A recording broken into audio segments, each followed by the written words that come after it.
Okay, guys, welcome to the channel. Let's just talk about the Chelsea loss against Manchester City. Previously, the game ended 3-1 in favor of City. It was City 1 and City 3 and Chelsea 1. And for me, the performance in this game was poor.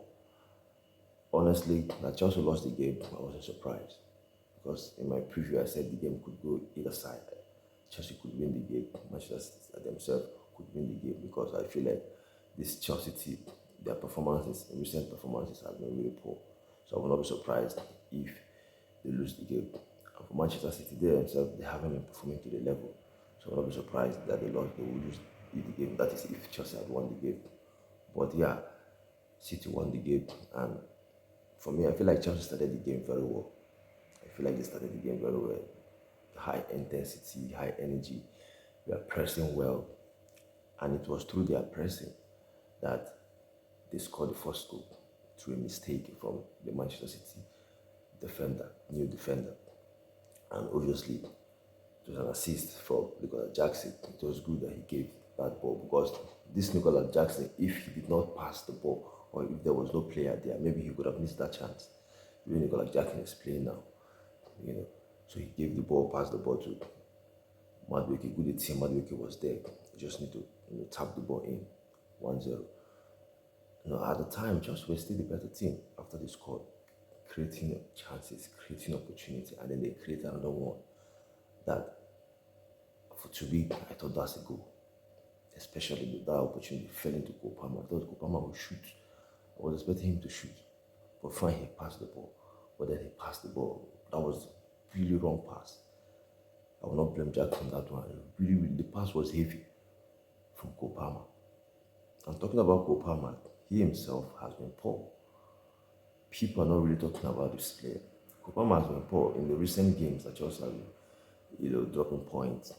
These recent 7 games, he has been really poor. Because again, in this City game, he was rubbish in this game. Kopama, for me, he was really, really bad in this game.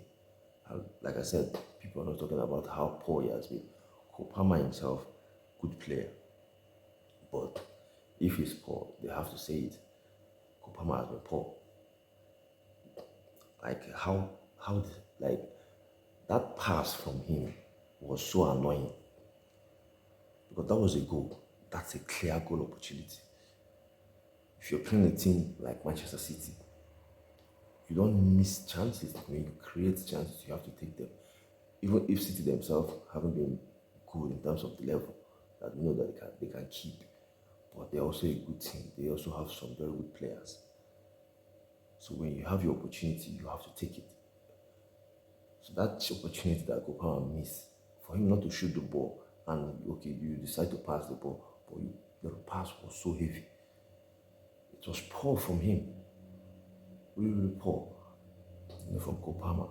And after that, I feel like City were clearly the better team. They were controlling the game better. They were pressing Chelsea better. They were holding the ball better, creating opportunities. And for me, the goal that they scored, the equalizing goal that City scored, wasn't a surprise, because the goal was coming. The goal was coming. You could see that City would score. And finally, they scored. Now, that goal could have been offside if not for Madueke. He was the one that kept the City player on. Now, he was defending. When City was controlling the game, he was even defending. But no, Madueke, I feel like Madueke is that kind of player that he doesn't really track his man. He doesn't really track his man. So, if not for him, it could have been an offside. That goal could have been offside, but he kept the City player on. Obviously, okay, they made it 1-1. And we know this Chelsea team, every second half, since this poor run, every second half their performances have been poor. Aside from the Wolves game, that I feel like the second half they came back from the second half and then they played well. But aside from that game, every second half has been really, really poor from Chelsea in this bad form. And then second half, they did not start the game well. They allowed City again to control the game. They allowed City again to, start holding the ball. And obviously, when you have a goalkeeper like Robert Sanchez that will always make mistakes, 5 mistakes leading to goal from a Chelsea goalkeeper, the highest in the league. 5 mistakes leading to goal from Chelsea goalkeeper. So I don't understand how this coach is still preferring Robert Sanchez over Jorgensen. It's mad that this coach preferred to use this goalkeeper. You have another goalkeeper. Why don't you give this goalkeeper opportunity? At least give him like 2 or 3 games to see how he will perform. It is clear that Robert Sanchez is not good enough to be a Chelsea goalkeeper. It's not good enough to be a Chelsea goalkeeper, let alone being a first choice for Chelsea. We're talking about Chelsea that have gotten the very best goalkeeper for me in the league in Petr Cech. There was the time Chelsea had Thibaut Courtois. These are top world-class goalkeepers. But now Chelsea have Robert Sanchez that will always make mistakes. So the second goal that City scored, for me, it's on him. Obviously, we'll still talk about Chalobah because his defending there was so bad. I don't know why he was falling. Even if maybe he did not fall, maybe because Sanchez is out from his goal. Maybe Erling Haaland will still score the goal. Maybe he will still score. But for him to fall down, I feel like it made even Erling Haaland goal was more easier for Haaland to score. So the performance from the Chelsea team was really, really bad. From the goalkeeper, the defense, the midfield, because I feel like Caicedo did not play well in this game. Enzo Fernandez did not play well in this game. Cole Palmer did not play well in this game. The attack, nothing. For me, in the second half, Cole Palmer was nowhere to be found, especially in the second half. He was nowhere to be found in the second half. The whole players for Chelsea, all of them were really, really poor. Now, if we want to talk about the striker, Nicholas Jackson. Now, for Nicholas Jackson, I will not blame him too much because if I want to blame, I will blame the board for having only Nicholas Jackson as, the striker that Chelsea have. Obviously, Chelsea have Maguire, but he's just 18 years old. I'm talking about having a striker that will challenge Nicholas Jackson. Chelsea do not have that kind of striker. Christopher Nkunku is not a number 9. He's not a striker. Obviously, they brought him in the game, but he's that kind of player that if he's in the game, the opposition defense will just feel relaxed because Christopher Nkunku, he will do nothing. He doesn't press. He's not aggressive. Yes, in terms of finishing, if the opportunity falls to him, he can finish. But as a striker, there are more things you have to do as a striker. But Nkunku doesn't do that. So I'm not even counting him as a striker. I'm not even counting Christopher Nkunku as a number 9. So it is crazy that Nicholas Jackson is the number 9 that Chelsea have. Look at the opportunity that this guy has been missing. Every single game, Jackson will miss chances. So Chelsea as a club, Chelsea as a team are not supposed to have Nicholas Jackson as their first choice striker. For me, Nicholas Jackson is supposed to be a backup. For me, he's supposed to be a backup striker for a club like Chelsea. Chelsea are supposed to have a top class number 9. A world class number 9 in terms of the club stature. That's the kind of number 9 that they're supposed to have. One of the best strikers in Europe. That's the kind of number 9 a club like Chelsea is supposed to have. Not Nicholas Jackson. If they want to have a player like Nicholas Jackson, he's supposed to be a backup. Coming in maybe 70 minutes, 60 minutes, 60 minutes. With new energy. Not starting the game because he doesn't know how to score goals. If you watch him strike the ball, the way he shoots the ball is so bad. He's not a good, striker in terms of how he strikes the ball. Maybe that's the way that's the reason why he's missing so many chances. So that one is on the board. In terms of Nicholas Jackson, it's on the board. But for the goalkeeper, I will always blame the coach, Enzo Maresca, because Chelsea have another goalkeeper. Yes, we can say maybe he's not world class, but he hasn't given this goalkeeper opportunity. Jorgensen needs chance, he needs opportunity for for the Chelsea fans, for people to see if he's good enough. If he's good enough. So I don't understand why this coach doesn't want to give Jorgensen an opportunity. Seeing how poor Sanchez is, seeing that this goalkeeper will always make mistakes, seeing that this goalkeeper will always give opportunity to the opposition team, but still, this coach will be defending him. When he makes mistakes, the coach will start defending him. For him to come out like that in the second goal for Manchester City is like, which goalkeeper would do this kind of thing? Even an academy goalkeeper will not make that kind of mistake. Academy goalkeepers will not even make that kind of mistake. And obviously the third goal for Manchester City, the defending again from the Chelsea team. I feel like Chelsea need a proper top-class central defender, because the whole of the central defender that Chelsea have, none of them are good. None of them are in the level,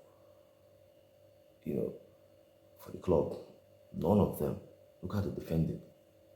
If I call as a defender, he's not a good defender. As a defender, in terms of defending one-on-one defending, it's not good. Obviously, I will also blame Chalobah in the third goal for Manchester City. I think he should take a blame there, because when Liverpool was with Erling Haaland, what Chalobah was supposed to do is to follow the next player that Erling Haaland would give the ball to, and he was even ahead of Foden. He was supposed to follow Foden, but he left the player he was supposed to follow and then started going to get, to meet Erling Haaland that was already marked by Liverpool. So if he had followed Foden, maybe Foden would not get the ball. But in all, the performance was poor. I feel like City deserved the win. They were clearly the better team for me in this game. Clearly the better team, in this game. And obviously Chelsea now 6th position in the league. So it's crazy that this is a team that was around second in the league. Early December, Chelsea were second in the league. People say they're in the race for the league, but now they are 6th. The top 4 could be a problem. In fact, the top 4 is a problem now. It's a problem. Chelsea could miss out on the top 4, considering. I feel like if this coach doesn't drop Sanchez, Chelsea could drop from the top 4. Then in terms of the strikers, because it's a problem, we are conceding goals and we are not scoring goals. That is the problem. We are conceding goals and the team is not scoring goals. And it is crazy that this board doesn't want to sign a striker. There are strikers that are available. Victor Osimhen is available now. If Chelsea will pay the release clause, he will leave Galatasaray. And also Gyökeres, I think, is available as well. Pay the release clause, you get the player. It is clear that this team needs a striker. And instead they will go for a striker, they are linking Garnacho. That's even the annoying part. Garnacho that will not fix the attack.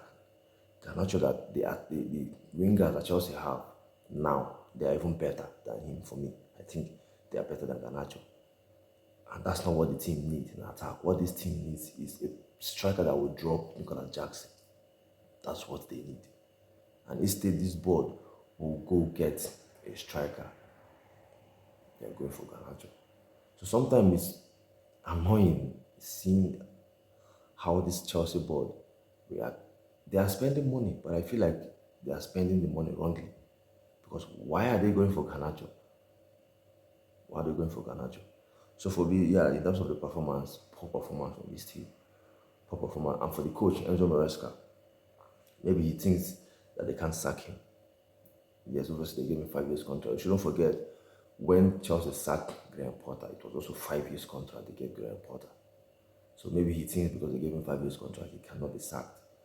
And the reason why Chelsea fans haven't really jumped on him in terms of for them to be shouting, sack him, is because of how he started the season, including myself. It was because of how he started the season.